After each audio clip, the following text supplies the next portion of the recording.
partie 2 de notre voyage au Costa Rica.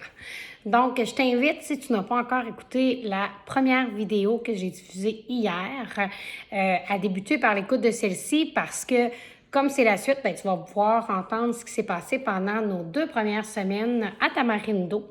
Quand j'ai terminé hier, j'étais en train de dire que nous nous rendions à la Fortuna rejoindre un couple d'amis qui, eux, avaient loué un automobile. Et petit moment, petite anecdote, on entendait beaucoup dire, nous, vis-à-vis des réservations d'auto, que c'était, parfois, on arrivait au Costa Rica et il n'y avait pas suffisamment d'auto. Ben nous, nos amis l'ont vécu. Ils avaient pris le temps d'appeler avant d'arriver pour être certain, il y avait une réservation, être certain que l'auto allait bien être là au moment de leur arrivée, etc. On leur avait confirmé que oui, il n'y avait pas de problème, la réservation était bien faite. Et quand ils ont atterri à Liberia, il n'y avait pas d'auto pour eux. Donc, quand on dit qu'au Costa Rica, c'est vraiment difficile d'avoir un automobile, c'est le cas, OK? Mais finalement, tout s'est bien réglé, là. Ils ont réussi à avoir un automobile quand même. Mais, tu sais, je parlais de la barrière de la langue hier. C'est certain que ça s'ajoute aussi à travers de tout ça. Donc, on se rencontre à la Fortuna avec notre couple d'amis. On a profité à la Fortuna pour faire des activités que j'avais déjà. Nous, on restait dans un Airbnb et j'avais mis déjà des activités de côté que je savais qu'on voulait faire. La visite du volcan Arenal. Donc, on est allé faire un peu de randonnée. On est allé voir des chutes aussi. Après ça, on est allé voir les ponts suspendus. On a profité pour, on voyait même le volcan Arenal au loin. Puis, on avait des singes qu'on a pu voir, donc des animaux, tout ça. C'était de superbes activités, mais notre coup de cœur a définitivement été à la Fortuna, les hot springs. J'en avais entendu parler, il y avait énormément de personnes que j'avais vues sur les groupes qui allaient dans les hot springs payants. J'en avais vu un à la Fortuna qui était gratuit et ça a été à nous quatre là, le coup de cœur de notre visite à la Fortuna. On est allé à chaque jour qu'on était à la Fortuna. On avait un peu peur. On s'est dit au début, hey, c'est gratuit, ça va-tu être bondé de monde? Pas en tout, finalement. Il n'y avait pas tant de monde que ça. C'était bien divisé. Il y avait suffisamment. Puis, si tu sais pas, des hot springs, dans le fond, le volcan Arenal, ben, c'est de l'eau qui arrive de là. Donc, l'eau, elle est très, très chaude. On était tellement bien. Il n'y avait pas vraiment de monde. Donc, j'aurais pas payé pour aller dans les hot springs parce que c'était définitivement notre coup de cœur pour cette place-là. Moi, j'ai le mal du transport. Je vous dirais que lorsqu'on a déménagé à Monteverde, ça a été le moment de mon voyage où j'ai vraiment, vraiment dû prendre ma médication. Et malgré ma médication, c'était horrible. Les routes sont désastreuses pour se rendre me rendre à Monteverde. Je l'avais lu, là, je l'ai vécu. Puis, tu sais, tu dis pas quel trou j'évite, c'est plutôt lequel est le moins pire, c'est lequel que je vais prendre. Donc, on a profité pour prendre des photos parce que la vue est superbe. On arrêtait quand même de temps à autre pour que je puisse filer mieux, OK? Mais, ben oui, ça, je l'avais lu, puis c'est vraiment vrai. Tu sais, nous, on avait lu, ça prenait un 4x4. On ne l'a pas vraiment senti pendant notre voyage, mais la route pour Monteverde, horrible, horrible, horrible, horrible. Mais ça valait le coup parce que de tout notre voyage, l'activité qu'on a le plus appréciée, elle a été à Monteverde. Ça a été la tyrolienne. Tu as peut-être vu des photos, je te raconte rapidement. Je ne suis pas quelqu'un qui a besoin d'avoir des sensations fortes dans sa vie. Moi, non, j'ai pas besoin de ça. Moi, sauter en parachute, ça m'a jamais rien dit. Mais faire de la tyrolienne, ça me parlait parce que je me disais, t'es assis, tu regardes les environs, je vais pouvoir admirer la beauté du Costa Rica, etc. Donc, on part, on va faire c'est notre activité pour Monteverde, on s'en va, on va faire de la tyrolienne.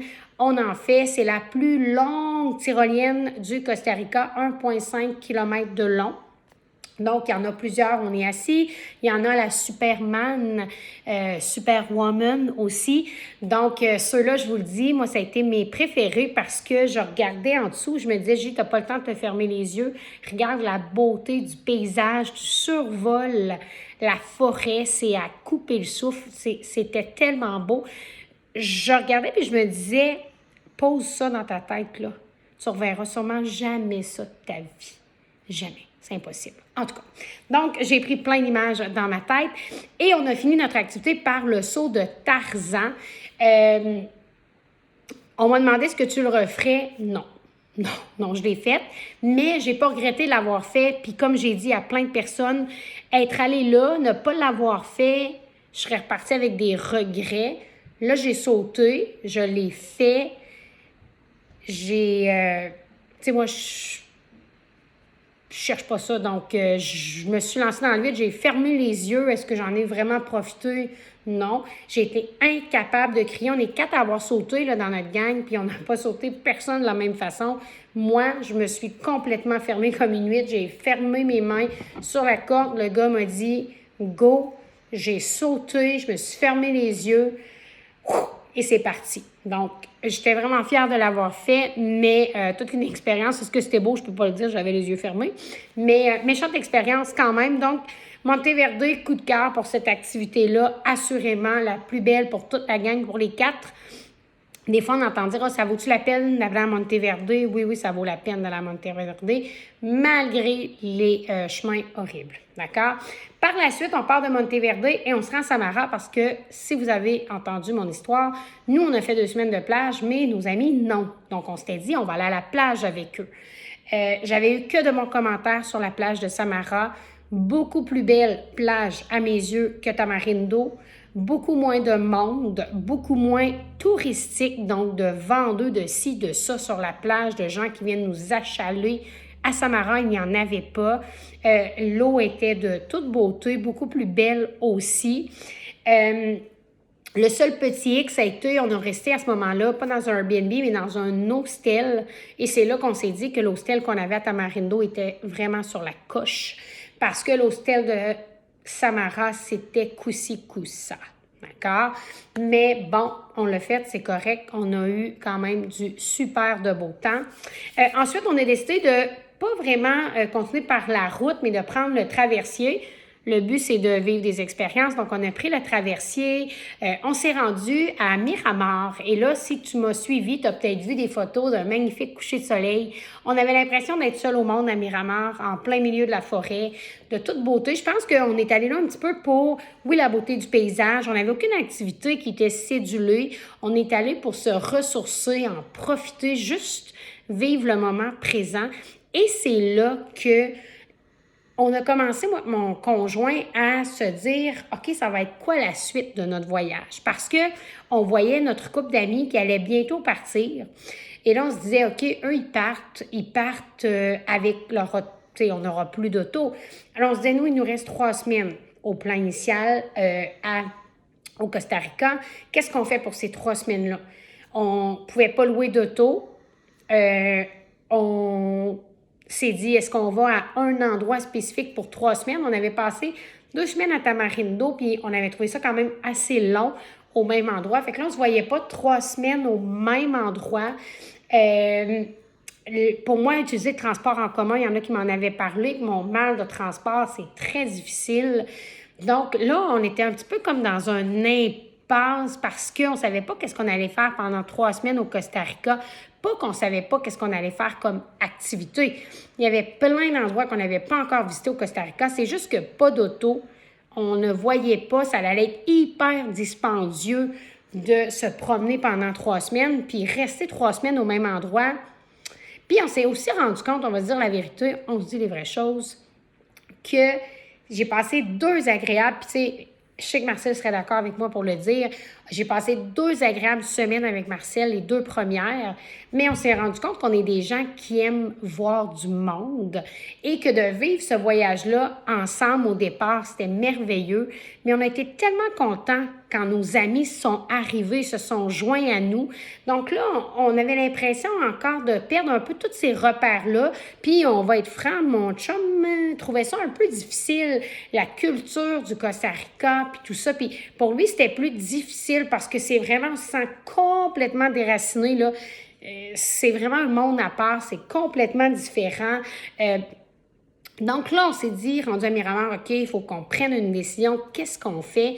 Notre couple d'amis, eux, quittaient pour la Floride. Donc là, ils nous disaient, bon, ben nous, on part bientôt, on s'en va en Floride. Qu'est-ce que vous faites?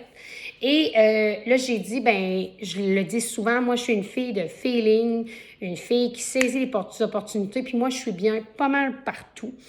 Donc, j'ai dit, hey, moi, j'ai une tante qui habite en Floride. Je vais lui écrire, des fois que. Et on a pogné des deals aussi sur les billets d'avion. Ce qui fait en sorte qu'on a décidé, j'avais parlé à ma tante qui était prête à nous recevoir chez elle en Floride pour une durée indéterminée. Là, on y allait et on était prêts à se rendre là. J'avais trouvé des billets d'avion vraiment pas chers pour me rendre en Floride. Donc, le 1er mars, ben là, on est allé à San-José. Dans le fond, on a quand même, quand on est parti de Miramar, on s'est rendu à San-José avec notre couple d'amis. On a booké notre vol pour le 1er mars pour la Floride. Fait qu'on était à San-José une nuit. Nous, on n'a même pas couché là parce qu'on volait pendant la nuit. Et on est parti pour la Floride. Donc, le 1er mars, on quittait pour la Floride. Et ben par la suite, ça a été magnifique, la Floride. Je pense que mon chum a aimé ça encore plus que moi, la Floride. Et assurément, c'est certain qu'on va y retourner. C'est quelque chose, et là, on part bientôt pour Riviera-Maya. On est donc venu se poser à la maison pour 2 semaines. Je suis très contente. Il n'y a rien qui arrive pour rien dans la vie. Puis, depuis que je suis ici à la maison, il est arrivé différentes choses dans notre vie. Puis, je me suis dit, ah, tu vois, on n'est pas revenu pour rien. Il y avait peut-être plein de choses qui ont fait en sorte qu'on devait revenir ici. Donc, on est ici et on quitte bientôt pour Riviera-Maya. Je vais revenir vous donner des nouvelles, c'est sûr, c'est notre premier tout inclus, on n'en a jamais fait. Donc, bien hâte de voir comment on va trouver ça. Et c'est une demi-sabbatique, donc ça ne s'arrête pas là. J'ai encore plein de projets pour le mois d'avril, pour le mois de mai, juin, juillet, c'est pas terminé. Donc, c'est ce qui fait le tour pour notre voyage au Costa Rica. Si tu as des commentaires, n'hésite pas à les laisser sous la vidéo. Puis si tu as aimé, ben, donne un peu d'amour à ma vidéo, ça fait jamais de mal à personne. Merci d'avoir pris le temps de m'écouter. Bye!